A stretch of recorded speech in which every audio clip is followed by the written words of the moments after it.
we're going to bring on one of our guests, former Republican Congressman Jim Greenwood from the great state of Pennsylvania. How are you this morning, sir? Well, I'm just fine, thank you. Good morning. How are you? I'm doing good. As normal with the morning show, you work through the scratchy voice syndrome, and then once your voice gets kind of, in the right mode, then you can get it done. But thank you for joining this morning. It's a real pleasure to have you with us and on the show. Well, I hope my voice isn't too scratchy, but it's probably a little too.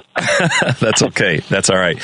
So listen, I've said this to virtually every person that I've interviewed or that's been kind enough to join our broadcast is that I'm not a gotcha person. I've always had a distaste for gotcha when you're talking to somebody. It's a conversation between two grown folks that are trying to get some stuff done. So I want to kind of give you a high five and a hats off for the work that you've done.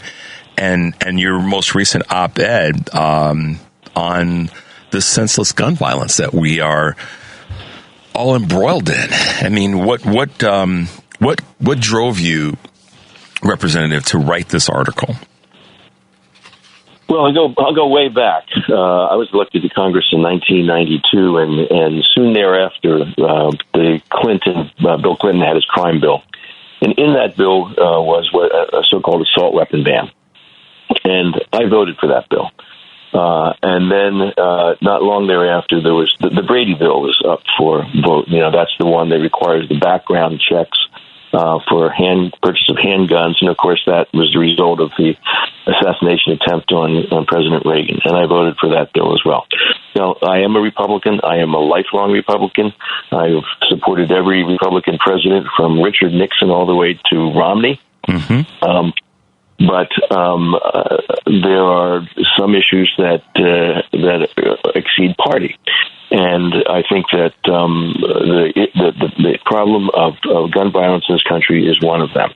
And so, after I cast those votes, the NRA unsurprisingly rated me a D- or something. I don't know how I failed to get an F. You were still sitting in the front of the class, doing your homework, having your book report ready, giving a good presentation, and they gave you a D. Yeah, D-. D-. And so I had 6 terms I was in the House. Usually, I think I had a primary election every time, and the NRA always opposed me, and my primary opponent always went after me on guns, and said I was a gun grabber and all that. So we had, I think, 13 gun clubs here in Bucks County, Pennsylvania. Mm-hmm. And I finally said to my scheduler, call each one of them and ask them if I can come and speak with them. And I think all but one allowed me to. So what I would do is I'd walk in, and you'd be a bunch of guys sitting there, camo hats and camo everything, and I'd walk in, stand in front of them, and they'd also be ground snarl and look askance. and I said, look, I took an oath to the Constitution, and that includes the Second Amendment. And so I want you to know I am bound, and I will protect your right to keep and bear arms. And they all kind of looks, raised their eye like, yeah, well, that's not what we've seen you do. And I said, but let's talk about this. When they wrote the Second Amendment, there were flintlocks and blunderbusses and muskets, right? Right. And since then, arms have evolved, have they not? Yeah, well, of course, yeah. I said, well, we now have nuclear arms. So a show of hands here. How many of you believe that the Second Amendment guarantees your right to keep and bear nuclear arms? And, of course, they go, oh, it's crazy. Oh, okay, fine. How about anti-aircraft emplacements in your backyard? No. Bazookas? No. Grenade launchers? No. Can you walk down to the Walmart and get yourself a flamethrower? No. How about a fully automatic machine gun? Well, only if you have a special license. I said, okay. So now we've come to an agreement, haven't we? There's a line to be drawn between civilian arms and military arms. Now let's think about where that line should be. I happen to think an AR-15 falls on the military side of that line because its muzzle velocity is so fast and the bullet's designed to tumble inside the body. That is exceedingly lethal. You don't need it to shoot a deer or a bunny rabbit or a squirrel, and you don't need it if somebody comes knocking on your door. So that's why I think a gun that when you shoot somebody with it, when you shoot a child in the back of the head, the face comes off. Okay? I think that's on the military side. That is probably one of the things that a lot of people have said about helping folks better understand an issue is to present it from a position of complete comparative insanity, like you just did. Would you have these military in the battlefield weapons in your backyard? And it gets people. If I can interrupt. So here's what they say after that. Well, you don't understand because we have to be the militia. What if President Clinton refuses to leave office? Irony much today. And I would say, listen, guys, if you think that you are going to take on the United States Army, the Marines, the Air Force, the Navy, the National Guard, and throw in the Coast Guard, you're going to take them on in the field of battle and prevail? I think you might want to think again. Thank you, Representative Greenwood, for putting it that way. So this is one of those moments where I'm going to just slow down and say something that I think a lot of times people miss when it comes to our conversations about politics, about social issues, about financial issues for that matter. We have a lot more in common than we do that's apart. And we just do. I mean, I break this stuff down sometimes in very simplistic terms. You and I are 10 years apart in age, but I know for doggone sure that if you were in Chicago walking down the street on Michigan Avenue and you happen to be looking at your phone and you weren't paying attention as you were crossing one of our busy streets in Chicago, I would grab you by your collar and pull you back so you wouldn't get hit by a vehicle. And I've used this analogy dozens of times. I could care less that you are a 73-year-old white dude that's a centrist, libertarian-esque Republican, because I wouldn't know that. All I would know is here's a guy who may be on a business phone call about to get struck by a CTA bus.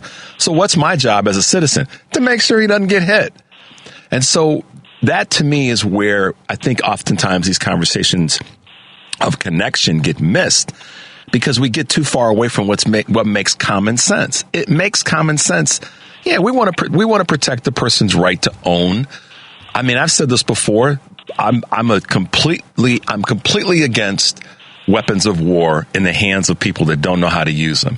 And like you just said, Representative, if you need an AR-15 to hunt, you need some training because the last time I checked, you should be able to go hunting with, something other than that. So I appreciate your sort of cogent manner of approaching the group that you've talked with over the years when it comes to this conversation around gun ownership.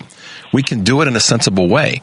And if we get away from opposite ends of the spectrum of discussing it, like, President Obama got elected, Clinton got elected, Biden got elected, and none of them, from a Democratic perspective, came and took anybody's guns. And if, in fact, the numbers bear this out, gun ownership has increased since over the last 30 years. I mean, you know this.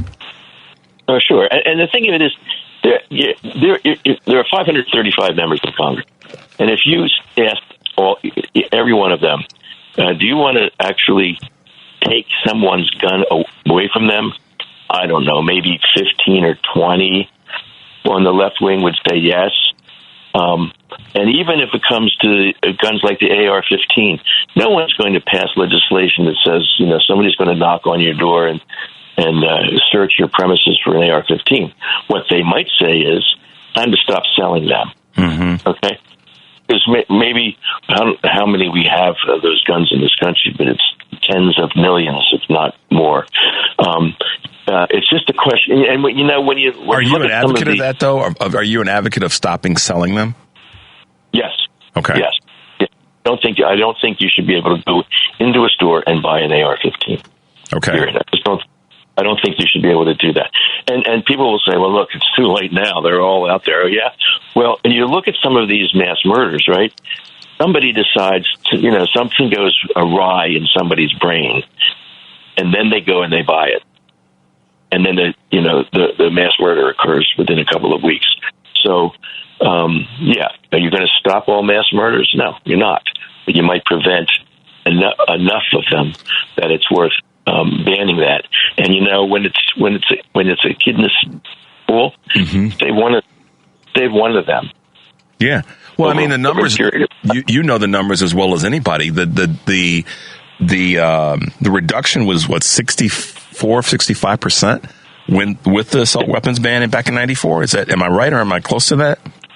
Yeah, that's right. And what happened was there were a few Southern Democrats who lost their seats after that vote, after the crime bill vote, and that's why the Congress next time didn't renew it, because they were afraid of the NRA. And I held office for 12 years in the state legislature and 12 years in Congress, and if you can't make a tough vote, get out. You shouldn't be there. Yeah. You're absolutely right, and I appreciate you saying it that way. And it doesn't matter necessarily what the issue is. A tough vote typically are the ones that are going to benefit the most amount of people, but it's got the least amount of moneyed influences in the ears of the elected officials. So I appreciate you saying it that way. What do you? And if I could say, go ahead. Say one other thing about that. I learned. I was taught a lesson by a mentor early on, which is if you think the vote should be yes, but you vote no out of fear, and then you go back to your community, and maybe a lot of people agree with you, but one person stands up and says, you made a bad vote there. I want you to defend it. It's really hard to defend it when you didn't believe it when you cast it. But if you make an unpopular vote because you've done your research, you've searched your soul, you've talked to people, and then you go back to your community and you get criticized from it, you're prepared to make the argument. Right. And if you want to represent people, have the character to cast the correct vote, and the intelligence and the skill to defend it. Yeah, but a lot of people can't get there. And we were talking about this yesterday on another show about it's a popularity contest now, and it's not truly about legislation and bringing back the goods, like you just said, to the community that elected you, and that want you to represent them rather than the other interests that are out there. And in all honesty, Representative Greenwood, that's not a partisan thing. That's happening on both sides of the aisle. And so that's why sometimes being in the middle with certain things is the best place to be, because you're listening to both arguments on a particular issue.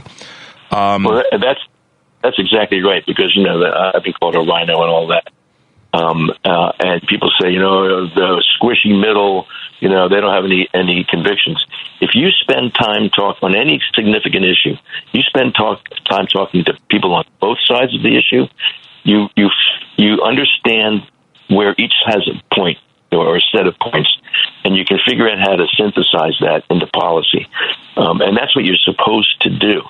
But if you only listen, if you only watch Fox TV, or you only listen to the far left, then you'll cast a vote with them, and because you haven't had the guts to listen, and the responsibility to listen to the other side and see where they make some sense as well. Yeah. What are your thoughts about what in the interview last week, and I'm sure you probably even seen pieces of it, where candidate Harris has said that she is, will strongly consider having a member of the Republican Party in her cabinet?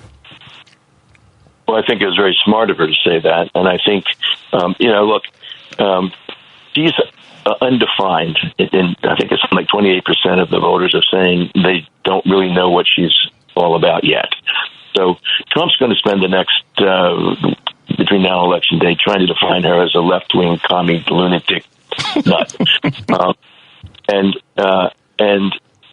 you know that's going to be the case. And so it's important for her to articulate now that she is not that, that she knows that there are going to be plenty of Republicans in the Senate and in the House after this election. If she's going to get anything done, she's going to have to work with them.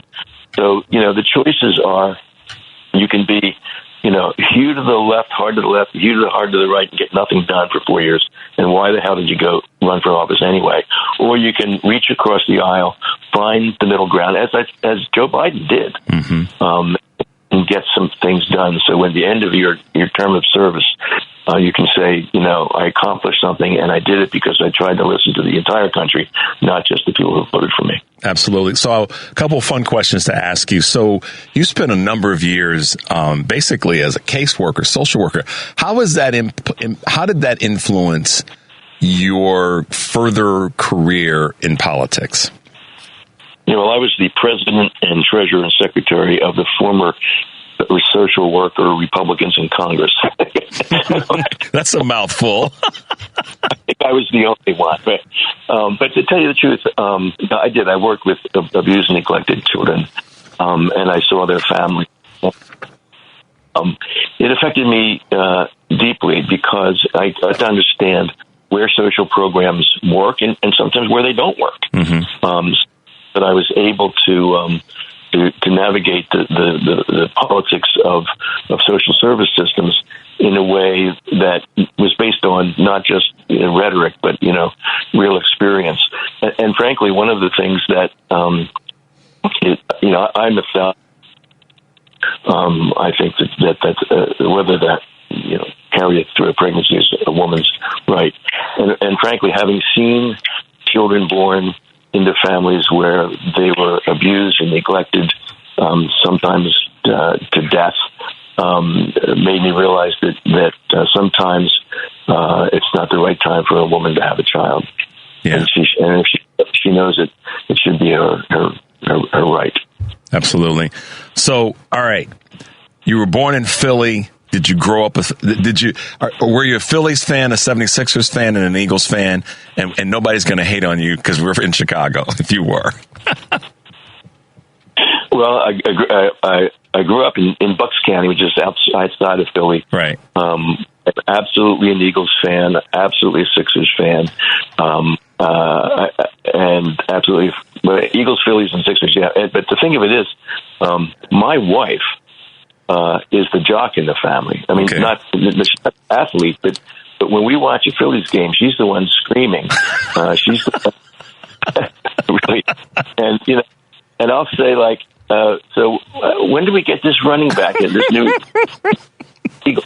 It's like, what planet are you on, dude? So then it would be fair to say that you were a Dr. J fan, like I was. Oh yeah.